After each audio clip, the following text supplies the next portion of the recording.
नमस्कार। Lawrence Bishnoi gang जिस तरीके से बाबा सिद्दीकी की हत्या करवाता है और उसके बाद सामने से आके प्रशासन को, सिस्टम को चुनौती देता है। चुनौती ये देता है कि हाँ, हमने हत्या करवाई। उससे पहले भी चाहे वो मूसेवाला सिंगर जो थे, उनको गोगा मेडी हत्याकांड की बात कर लें। इस तरीके से ये लगता है कि सिस्टम में अब एक जो इस तरह के क्रिमिनल्स हैं, उनकी बोलबाली बढ़ गई है। अब सरकार किसकी है और क्यों नहीं ये कंट्रोल में हो रहा है, और न्यायिक प्रक्रिया कहाँ तक होगी, कानून कैसे सजा देगा, इसी पे हम बात करेंगे। हमारे साथ पटना हाईकोर्ट के अधिवक्ता बबलू सर जुड़ रहे हैं। सर, बहुत स्वागत है आपका भी बहुत बहुत।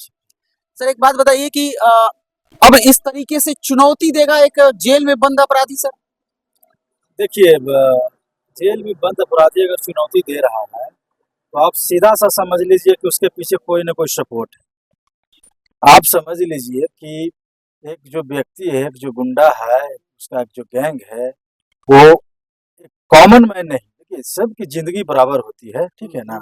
सबके जिंदगी का, लाइफ का उतना ही इम्पोर्टेंट है। लेकिन एक जब व्यक्ति सरकार को चुनौती देती है, सिस्टम को चुनौती देती है, वो भी जेल के अंदर से, तो आप समझ लीजिए कि उसके बहुत पीछे किसका सपोर्ट हो सकता है।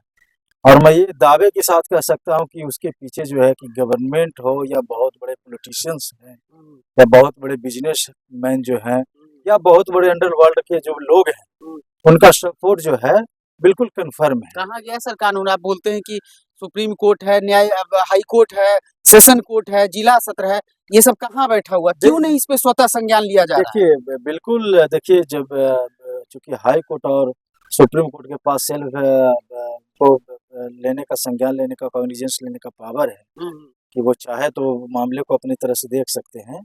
लेकिन बात समझिए कि कोर्ट के, न्यायालय के पास और भी बहुत सारे काम हैं, इतने सारे केसेस पेंडिंग हैं, तमाम तरह के मैटर्स हैं जिनको डिस्पोज करना, उनको निपटाना है। और सुरक्षा व्यवस्था देखना, ये तो गृह मंत्रालय, पुलिस का काम न है। पुलिस गृह मंत्रालय के अंदर में काम करती है। जो देश का जो सुरक्षा व्यवस्था होता है, वो गृह मंत्रालय के काम, गृह मंत्रालय उसका होम अफेयर्स उसका देखने का काम करती है। तो ये तो पुलिस का काम है कि भाई देश में जो सुरक्षा व्यवस्था है उसको कैसे दुरुस्त किया जाए, कैसे उसको सिस्टम को मेंटेन किया जाए। तो आप समझिए कि अभी तक आप देख लीजिए कि सोशल मीडिया पर सिर्फ एक व्यक्ति को अगर छोड़ दिया जाए, पॉलिटिशियन में अगर आप देखें तो, जो बिहार के रहने वाले, जो अभी निवर्तमान सांसद जो पूर्णिया से पप्पू यादव है, उनका पोस्ट हम लोगों ने देखा। तो देखिए कि जब भी कोई अपराध इस तरह का करता है, सिस्टम को चुनौती देता है, तो अगर कोई व्यक्ति बोलता है, अगर व्यक्ति नहीं बोलता है, तो इस दोनों के बीच का जो डिफरेंस का जो गैपिंग है, उसका जो डर है, उस डर का आप उस डर का एनवायरनमेंट को आप समझने की कोशिश कीजिए कि कोई व्यक्ति लॉरेंस बिश्नोई के डर से ट्वीट तक नहीं कर रहा है।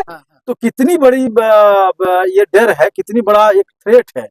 आप समझिए कि सलमान के घर पे फायरिंग होता है, मूसेवाला का मर्डर होता है, फिर उसके बाद ये, फिर उसके बाद भी थ्रेट करके, बोल के, चैलेंज करके, फिर बाबा का हत्या हो। सिद्धू मूसेवाला, उसके बाद श्रीकरणी सेना के राष्ट्रीय अध्यक्ष गोगा मेडी, उसके बाद अब ये बाबा सिद्दीकी। तो सवाल है कि ये वन बाय वन ये सल्टाते जा रहा है अपने दुश्मनों को, चाहे दुश्मनी जिस वजह से रहे। अब सलमान खान को तो धमकी बहुत दिन से दे रहा है, फायरिंग भी हुआ था।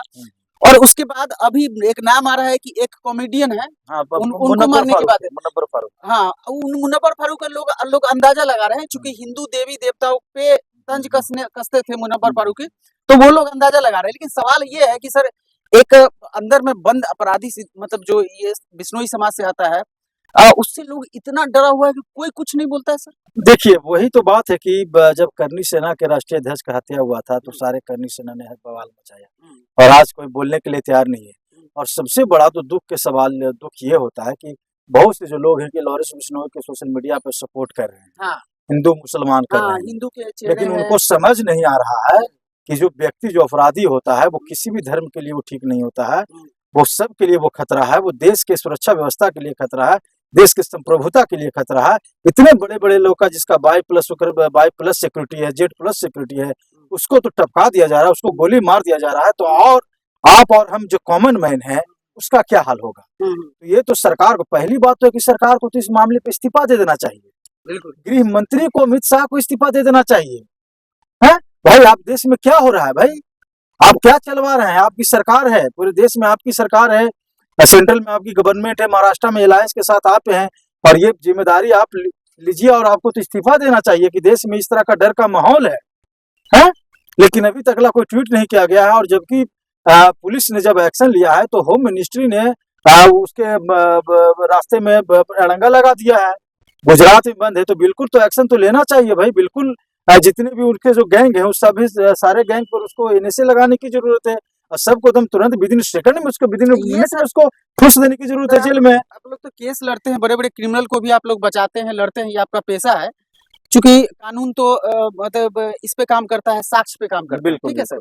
अब ये लॉरेंस बिश्नोई के केस में सर वो जेल से सारे चीज को ऑपरेट कर रहा है, तो मतलब जेल मेन्यूल में रहता है कि बड़ा गुंडा होगा तो उसको मोबाइल दे दिया जाएगा, उसको सबसे बात करने की आजादी। देखिए ये मैंने तो पहले कहा था कि बिना सपोर्ट के ये सब संभव नहीं है। वो भी इतने बड़े जो खतरनाक जो माफिया हो, इतने बड़े खतरनाक शूटर हो, गुंडा हो, उसको आप आतंकवादी कहिए भाई, वो आतंकवादी है। तो आप बिना किसी के सपोर्ट के, बिना प्रशासन के, बिना जेल के प्रशासन के सपोर्ट के उसको मोबाइल कैसे मिल जाता है? जेल में क्या प्रेस कॉन्फ्रेंस कैसे कर लेता है? तो मैंने तो पहले कहा था कि ये बिना पॉलिटिकल सपोर्ट या जो भी सपोर्ट हो, बिना सपोर्ट के ऐसा संभव है ही नहीं। और जो भी सपोर्ट कर रहा है तो सरकार को तो इस पे तो मुझे लगता है कि सीबीआई और जो आईबी है, जो आईबी है, सीबीआई है, नेशनल इन्वेस्टिगेशन एजेंसी है, ये तमाम या फिर अलग से कमीशन एस्टेब्लिश करके सारे जो एंगल्स है, सारे जो कनेक्शन है, नेक्सस है, सबकी जांच करने की जरूरत है कि कहां से किसका तार जुड़ा है, कौन उसको सप्लाई कर रहा है, पैसा कौन उसको फंडिंग कर रहा है, कौन उसको हथियार सप्लाई कर रहा है, उसके गैंग को कौन मदद कर रहा है, उस सब और जो भी मदद करने वाले सब पे एनएसए लगा के सबको जेल में ठूसने की जरूरत है और एक बहुत बड़ी ऑपरेशन स्टार्ट करने की जरूरत है। लेकिन ऐसा नहीं होगा, ऐसा नहीं होगा कि आप, चूंकि सबसे बड़ा दुख की बात है कि आज देश में हिंदू मुसलमान का सब्जेक्ट बन गया है। आप देखिए सोशल मीडिया पर कि हिंदू मुसलमान का मामला घसीटा जा रहा है, कोई बोलने के लिए तैयार है? सिर्फ एक पप्पू यादव जो है कि यहाँ से बोला है कि 24 घंटे मुझे दे दिया जाए तो मैं उसके सारे अथी को खात्मा कर दूंगा। भाई जब देश में इस तरह की स्थिति होती है तो गवर्नमेंट के पास तो पावर डेलीगेट कर देना चाहिए गृह मंत्रालय को। आप 30 दिन के लिए गृह मंत्रालय उस व्यक्ति को दे दीजिए ना भाई। आप जब मैं गाड़ी चला रहा हूँ, मुझसे नहीं संभल रहा तो मैं तो कहूंगा ना कि भाई ले लीजिए, आप दूसरा को ड्राइवर को हैंड ओवर कीजिए, आप गाड़ी चलाएंगे कि आप सबको एक्सीडेंट करवा के मार दीजिएगा। तो मुझे लगता है कि पप्पू यादव अगर इस तरह के हिम्मत दिखाएं जबकि कोई बोलने के लिए आज तैयार नहीं है। पप्पू यादव से एक मिस्टेक हो गया जो मैं भी उस बात का खंडन करता हूं, उन्होंने पूरे देश को ही हिजरा कह दिया सर। अब देखिए वो गुस्से में कह दिया, देखिए आप गुस्सा है क्या है नहीं है, बस इस बात से मैं इत्तेफाक नहीं रखता। लेकिन बात समझिए कि जब आदमी गुस्सा में होता है तो इस तरह की बात होती है। और जहाँ तक हिजड़ों वाली बात है तो कि बोलने का एक तरीका होना चाहिए। लेकिन जब सब लोग चुप हो गए हैं तो कहीं ना कहीं सवाल तो उठता है कि भाई तो एक डर का माहौल है ना, तो सवाल तो उठता है। और पहला हत्या नहीं है, मतलब क्रमगत हत्या बिल्कुल। फिर हत्या आप समझिए ना कि हत्या होने के बाद भी उसको फिर थ्रेट मिल रही है। आप समझिए कि कितनी बड़ी परिस्थिति और कितनी बड़ी आईबी सीबीआई ये सारे फेल हो गए। अब तो भाई आप जो भी कहिए ना, आप तो जो भी कहिए, वही कहूंगा कि फेल है। देखिए चूंकि हम लोग एडवोकेट हैं तो हम लोग कोर्ट में करते हैं, तो हम लोग का काम है कि कानूनी रूप से, कानूनी लेवल पर हम लोग का काम है काम करना। तो मुझे तो लगता है कि सुप्रीम कोर्ट को कम से कम या महाराष्ट्र को कॉग्निजेंस मोटो लेना चाहिए, संज्ञान में लेना चाहिए। और जब तक ही सख्त कार्रवाई नहीं होगी तो ऐसे जो अपराधी है उसका मनोबल बढ़ते रहेगा। और जब कार्रवाई नहीं होती है, मुकम्मल कार्रवाई जब नहीं होती है अपराधियों पे, तो ऐसे बहुत सारे जो लोग हैं, जो नौजवान हैं, उनका हौसला बढ़ जाता है, फैन हो जाता है, हौसला बिल्कुल हौसला उनका बढ़ जाता है, उनके फैन हो जाते हैं। और इसी तरह से एक बहुत बड़ा चेन का निर्माण होता है, एक बहुत बड़ा क्रिमिनल का चेन का निर्माण होता है। बोल रहा है कि 700 मेरा शूटर है। हाँ बिल्कुल, तो कल 7,000 होगी। हाँ भाई वही तो लग रहा है कि जैसे कल टाटा के कंपनी का कर्मचारी है। तो इसको नेस्तनाबूद करने की जरूरत नहीं, तो ये 7,000 हो जाएंगे, 7 लाख हो जाएंगे और फिर पता लगेगा कि देश का जो सुरक्षा व्यवस्था है। और आप देखिए कि भारत और कनाडा के बीच में टेंशन भी चल रही है। 7 जो राजनयिक डिप्लोमेट, उनको भारत गवर्नमेंट ने, इंडियन गवर्नमेंट ने आदेश दिया है देश छोड़ने का। वहाँ निज्जर की हत्या हुई, उसमें लॉरेंस बिश्नोई का हाथ किया जा रहा है। कनाडा ने साफ स्टेटमेंट दिया है कि ये सब भारत सरकार के इशारे पर लॉरेंस बिश्नोई से किया जा रहा है। तो आप समझिए कि इंटरनेशनल रिलेशन जो भी हमारा वो इफेक्ट हो रहा है, खराब हो रहा है। हमारी आर्थिक जो रिलेशन होगी वो भी खराब होगी। तो ये तो भारत सरकार के लिए चुनौती है। लेकिन आप ये तो सबसे बड़ा गृह मंत्रालय को सोचना चाहिए ना, अमित शाह को सोचना चाहिए है। पूरे देश में आप कहते थे कि गुंडा राज हम खत्म कर दिए, आज गुंडा राज को आप एस्टेब्लिश कर देने का आप काम किए हैं। लोग उसको आइडल मान रहे हैं, तभी तो 700 जुड़ गया ना अब एम्प्लॉय। आप बताइए ना भाई कि लॉरेंस बिश्नोई का इतना बड़ा फॉलोअर है कि भाई आप सोशल मीडिया पर चूंकि आज सब सारे जो चीजें वो है, तो आप देखिएगा कि हिंदू मुसलमान का एंगल यहाँ पे हो गया। बिल्कुल। और आप देखिए कि जो लोग सपोर्ट कर रहे हैं उनको पता नहीं है कि जो आने वाले दिनों में ये किसके लिए थ्रेट होगा, ये किसके लिए ये बहुत बड़ी प्रॉब्लम है।